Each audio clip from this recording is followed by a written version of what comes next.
আমি সুফিয়া আক্তার সীমা। আমার বাড়ি গাজীপুর, শ্রীপুর থানা। এখন উচ্চতর ডিগ্রির জন্য দেশের বাইরে যাওয়ার বিশেষ করে চীনকে আমি প্রেফার করতেছি। সেজন্য প্রস্তুতি নিচ্ছি। পাশাপাশি আমি একটা প্রফেশনে বিলং করি। আমি লয়ার, তে আছি, প্র্যাকটিস করতেছি। ঢাকা জজ কোর্ট।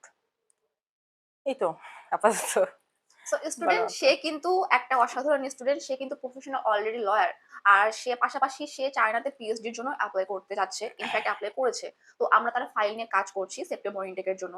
তো চলুন তার কাছ থেকে আমরা কিছু তার এক্সপিরিয়েন্স গুলো হচ্ছে শেয়ার করব, জানবো যেন আমাদের ফিউচারে একটু আমাদের কম বেশি কাজে আসে। আমরা জানতে পারি তার হচ্ছে আমাদের নিয়ে বা চায়নাকে নিয়ে বা তার পিএইচডি প্রোগ্রামকে নিয়ে তার অনুভূতিটা আসলে কি। তো ম্যাডাম, যেটা আমি আপনাকে ফার্স্টে জিজ্ঞেস করব, চায়নাতে পড়ালেখা করার জন্য আপনি কেন সিলেক্ট করেছেন এত কান্ট্রি থাকতে? প্রথমত আমি পিএইচডির চিন্তাভাবনা যখন শুরু করছি, যেসব কান্ট্রি গুলা আরকি বিভিন্ন কান্ট্রি সম্পর্কে। তারপরে গিয়ে দেখলাম আমার সময়, আমার সিস্টেম, বাজেট সবকিছুর ভিতরে চীনকে প্রেফার করা যায়। আমার যে অবস্থান সেখান থেকে।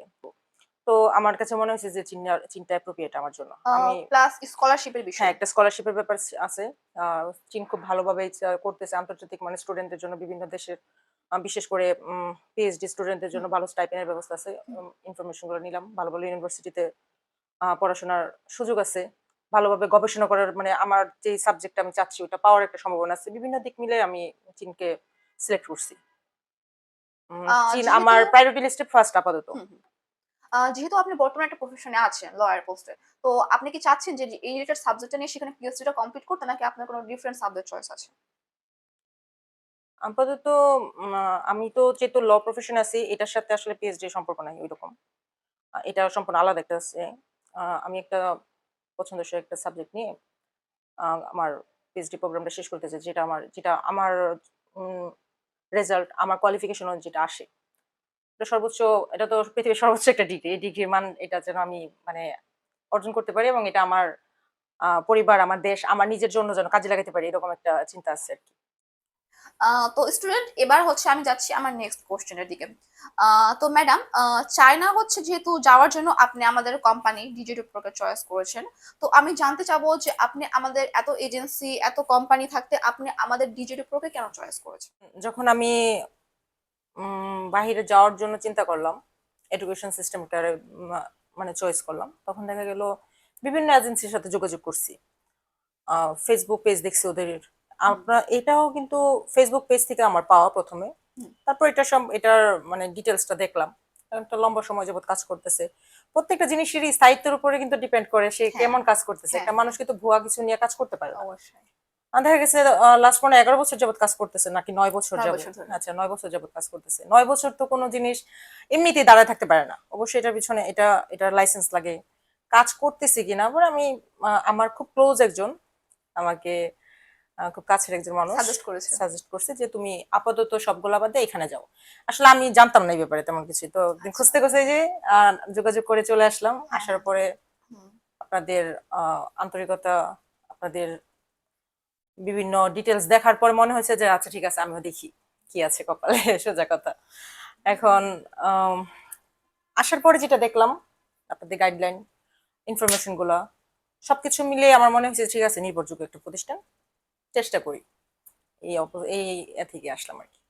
থ্যাংক ইউ সো মাচ আপু এত সুন্দর একটা রিভিউ দেওয়ার জন্য। আর আরেকটা বিষয় রয়েছে, যেহেতু আমরা শুধু চায়না নিয়ে কাজ করি, আমরা কিন্তু অন্যান্য কোনো কান্ট্রি নিয়ে কাজ করি না। তো এটাও একটা আপুর হচ্ছে আমাদের উপর ট্রাস্ট রাখার মেইন কারণ। যেহেতু শুধু আমরা চায়না নিয়ে কাজ করি, তো অবশ্যই হ্যাঁ, হ্যাঁ। স্টুডেন্ট আমরা আপনাকে যে ইনফরমেশন দিতে পারবো, যেভাবে আপনার জন্য কাজ করতে না পারবো, অন্যান্য জায়গায় যাওয়ার এটা পরে হচ্ছে অন্য এজেন্সিতে আপনি পাবেন না। আর অবশ্যই এটাও সত্যি যে আমরা যে কাজ আপনার জন্য করতে পারবো না, সেটা অন্য কোনো এজেন্সি আপনার জন্য বা কোম্পানি করতে পারবে না জন্য। তো স্টুডেন্ট, এবার আমরা আসি আমাদের পরবর্তী হচ্ছে কোশ্চেনের দিকে। তো ম্যাডাম হচ্ছে ডিজে ডুপোর মাধ্যমে আপনার যে অভিজ্ঞতাটা হয়েছে সেটা কেমন ছিল? মানে আপনি এই বিষয়ে কি বলবেন? যেহেতু আপনি লং টাইম ধরে আছেন, আর ম্যাডাম অলমোস্ট আমার হচ্ছে অনেক হচ্ছে একজন সিনিয়র স্টুডেন্ট। তো সে ফার্স্টে হচ্ছে অ্যাপ্লাই করেছিল পিএইচডি প্রোগ্রামের জন্য। আর যেহেতু সে আগের ইনটেক এসেছিল, তো তার একটু লেট করে আসার কারণে তো সেপ্টেম্বর ইনটেকে ভালো ভার্সিটি অ্যাভেলেবল ছিল না। তো যার কারণে আমরা এই ইনটেকে তার জন্য একটা সুন্দর ভার্সিটির জন্য হচ্ছে অ্যাপ্লাইয়ের কাজ অলরেডি শুরু করে দিয়েছি। তো ম্যাডাম, এই বিষয়ে আপনার এক্সপিরিয়েন্সটা কি আমাদের কোম্পানির সাথে? এটার এখানে আসার পরে ২য় কারণটা তুমি মানে তোমার কমিউনিকেশন সিস্টেমটা অনেক ভালো লাগছে। যেহেতু আমি এখানে সবাইকে একইভাবে চিনি না। তোমার সাথে সবচেয়ে বেশি যোগাযোগ আছে আমার। দেখা যাচ্ছে আমি যে ইনফরমেশন গুলা আমি এখানে আসতে পারতেছি না, ওইগুলা তুমি আমার আমার জায়গা থেকে ফুলফিল করতেছো। আমি যেহেতু অন্য একটা প্রফেশনে ব্যস্ত থাকি, আমার বিভিন্ন কাজ থাকে, আমি প্রতিদিন এখানে আসতে পারি না। আমার বাকি যেই কাজগুলা আমি ফোন দেওয়ার সাথে সাথে পাচ্ছি, বা আমার একটা ইনফরমেশন লাগবে সাথে সাথে তুমি এটা দিতেছো, আমার দৌড়াদৌড়িটা করতে হইতেছে না। বিভিন্ন কিছু থেকে মিলে মনে হচ্ছে যে একটা এজেন্সির পিছনে আমাকে যে সময়টা দিতে হইতো, এটা আমাকে পর্যাপ্ত ওইভাবে দিতে হচ্ছে না। তুমি আমার হয়ে কাজগুলো করতেছো, বা এই কোম্পানি আমার হয়ে কাজ করতেছে, এজেন্সি আমার হয়ে কাজ করতেছে। আম, এটা একটা ভালো অভিজ্ঞতা আমার জন্য, কারণ আমাকে প্রতিদিন যদি দৌড়াইতে হইতো, প্রত্যেকটা কাজে আমার আসতে হইতো, তাহলে আমার জন্য এটা কষ্টকর হয়ে যেত। আর দ্বিতীয় যে বিষয়টা, আহ, তোমাদের যে দায়িত্বশীল আচরণ ভাল লাগছে অনেক। এটাকে পুঁজি করে মূলত এই কোম্পানির সাথে এখনো আছি। দোয়া করি যে কোম্পানিটা আরো আগায় যাক, আমি নিজেও এর সাথে থাকতে পারি অনেক কিছু পর্যন্ত। আর আরেকটা বিষয় আমি শেয়ার করবো, স্টুডেন্ট নর্মালি আমার যে সকল স্টুডেন্টরা ডিজিটাল মাধ্যমে আমাকে চেনে বা ফাইল ওপেন করেছে বা করার প্রিপারেশন নিচ্ছে, তারা আমাকে যখনই আমার সাথে কথা বলে অবশ্যই তাদের হচ্ছে ফাইলের বিষয়ে, ডকুমেন্টস এর বিষয়ে, নর্মালি এইসব বিষয়ে তারা অফিসে ভিজিট করে থাকে, কথা বলে থাকে। বাট একমাত্র ম্যাডাম আমার হচ্ছে একজন এমন স্টুডেন্ট যে তিনি শুধু জাস্ট তার কাজের বিষয় না, সে আমার পার্সোনালি খোঁজ খবর নেওয়ার জন্য সে আমাকে পার্সোনালি কল করে থাকে। এমনকি সে হচ্ছে অনেকবার আমাদের অফিসে ভিজিট করেছে জাস্ট পার্সোনালি আমার খোঁজ খবর নেওয়ার জন্য। তো বুঝতে পারছেন যে সে এই বিষয়ে কতটা ফ্রেন্ডলি আর কতটা না, supportive. I love you, I love you. তো ম্যাডাম আমি আপনাকে যেটা নেক্সট হচ্ছে প্রশ্ন জিজ্ঞেস করবো, তো সেটা হচ্ছে অন্য স্টুডেন্টদের কাছে আপনি কি ডিজি2 প্রোকে রেফার করবেন? অলরেডি করছি ও আচ্ছা। অনেককে, অনেক। বিশেষ করে আমার ফ্যামিলি মেম্বার থেকে আমি প্রায় 7 জন সিলেক্ট করে রাখছি ও আচ্ছা। পর্যায়ক্রমে, একজনের পর একজন বাহ, যাবে এরকম। এটা তো তো খুবই আমার ভালো। ফ্যামিলির চেয়ে বড় রেফারেন্স আর কাকে দিব আমি? সেটাই, আমার ফ্যামিলি ফ্রেন্ড আসলে সার্কেল সবচেয়ে বড় যারা আছে, রেফারেন্স। যেহেতু আমি আমার বোনকে বলতেছি, আমার ভাইকে বলতেছি, আমার বাচ্চার জন্য চিন্তা করতেছি, তাহলে তো অবশ্যই আমার বন্ধু বান্ধব যারা আছে আমার চারপাশে সবার জন্য এটাই বলবো। সো রেফারেন্সের বিষয়ে যদি কথা ওঠে, শুধু সে তার ফ্যামিলি কিনা, সে তার ফ্রেন্ড সার্কেল থেকে শুরু করে তার পরিচিত সকলকেই সে আমাদের কোম্পানি ডিজিটু প্রোকে হাইলাইট করেছে। তো এর জন্য আমি আপনার কাছে অনেক থ্যাঙ্কফুল ম্যাডাম। আর আমাদের সার্ভিস চার্জ নিয়ে বা সার্ভিস নিয়ে আপনার কি কোনো কমপ্লেন আছে? মানে এই বিষয়টা বললে ভালো হতো যে আমরা আপনাকে সার্ভিসটা দিচ্ছি। নর্মালি কিন্তু অন্যান্য এজেন্সিতে কিন্তু এই প্যাকেজগুলো কিন্তু তারা হিউজ পরিমাণ একটা অ্যামাউন্ট নিয়ে থাকে, কিন্তু যেহেতু আমি এখানে আপনার একটা বাজেটের মধ্যে দিচ্ছি, তো এই বিষয়ে আপনার কি হচ্ছে মতামত?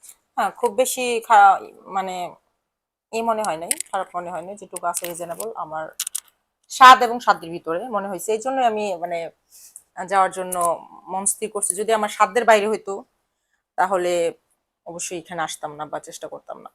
আর যেটুকু এখানে আছে, আমার মনে হয় যে প্রত্যেকটা যারা এই দেশের বাইরে যাওয়ার চিন্তা করে হুম, পড়াশোনা, তারা তাদের মিনিমাম এটুকু প্রস্তুতি থাকেই। হ্যাঁ, এটুকু প্রস্তুতি না নিয়ে কেউ যায় না, এটা মিনিমাম সেটাই, প্রস্তুতি। আর হ্যাঁ, ম্যাক্সিমাম তো বহুত কিছু সেটাই। করতে হয়। এটা এখানে আমি এসে যে অফার প্রাইসটা পাইছি, এটাতে মনে হয় যে যে কোনো মানুষ তার স্বপ্ন পূরণ করতে মানে পারবে এবং আগ্রহ প্রকাশ করবে পরবর্তীতে, যে আমার আরো কেউ আসুক।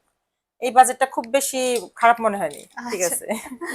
তো আজকের জন্য আমরা হচ্ছে বিদায় নিব। আপু এত সুন্দর তার ওয়ার্ড গুলো ইউজ করেছেন আমাদের কোম্পানির বিষয়ে, চায়নার বিষয়ে, প্লাস তার এক্সপিরিয়েন্স, তার ফিলিংস গুলো শেয়ার করেছে। এর জন্য আমি আসলে আপু আপনার সাথে অনেক গ্রেটফুল প্লাস থ্যাঙ্কফুল। আশা করি আমি আপনাদের কাজটা প্রপারলি করতে পারবো, একটা ভালো স্কলারশিপ, একটা সুন্দর স্টাইপেন্ড সহ আপনার জন্য অ্যাডমিশন নেওয়ার ব্যবস্থা করতে পারবো। তো স্টুডেন্টরা আপনারাও প্লিজ তার জন্য দোয়া করবেন। Thank you.